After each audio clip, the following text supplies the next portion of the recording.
Syndicate এই আওয়াজ ঢাকা শহরে পৌঁছে যাবে।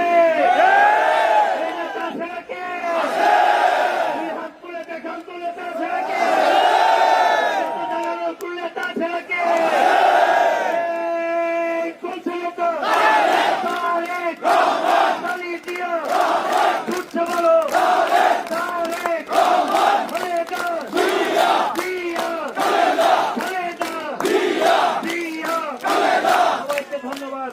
দয়া করে আপনারা মশালগুলা নিয়ে একটু সাইড হয়ে সবগুলা মশালের তেল বলা হয়েছে।